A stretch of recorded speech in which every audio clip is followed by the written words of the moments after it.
Hi team, I wanted to show you how to use the class size calculator that was created by Cerritos College. So you'll see here that it's just a simple Excel document, and there are two primary areas that we will be focusing on. Standard primary methods of instruction, it takes these into account, as well as standard primary methods of evaluation.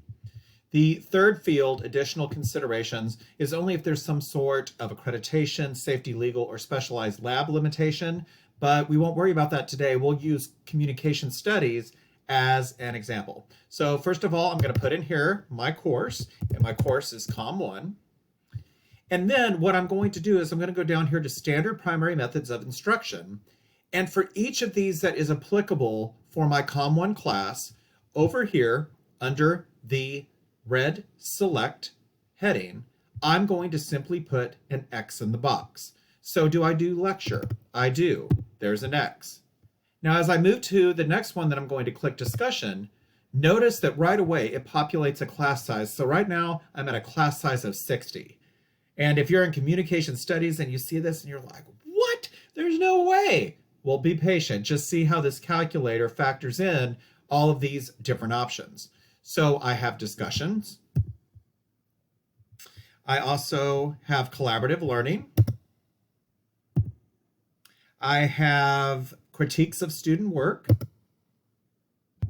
Now watch what happens as soon as critiques of student work gets factored in. It drops significantly because, of course, critiques of student work take a lot of time. And in COM 1 with a lot of speeches, that is an important factor. I also have instructor demonstrations. I have regular reading assignments. I have student demonstrations.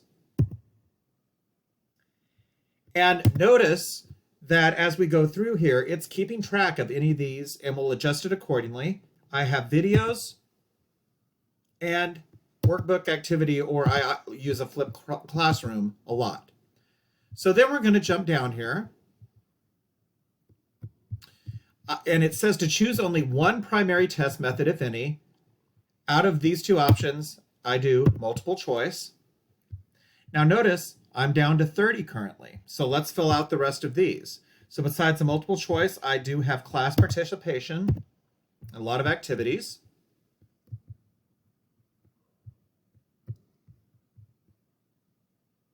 And I also have graded journals and discussion boards. I have student in-class presentations.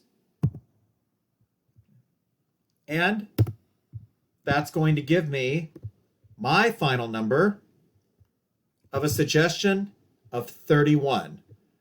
So when I went through this at the Curriculum Institute several years ago, I was one of the disciplines that was used as a guinea pig, and I did COM 1. And these are the ones that I declared to the coordinator, and 31 is actually what our current cap is. We actually want to increase it by 1 to 32, but the calculator, as we went throughout the room into different groups, different disciplines were either reporting, well, that's what we have now, and that seems reasonable, or some disciplines, based on the calculator, were saying, wow, we have too many students for what we need to do. So anyway, it's very, very simple to use. Again, you just have to focus on the standard primary methods of instruction, putting an X in the box, as well as the standard primary methods of evaluation, also putting X's in boxes. And then by the time that you are done, it's going to give you a suggested class size. So play around with it. You can't break it. Let me know if you have any questions. Take care.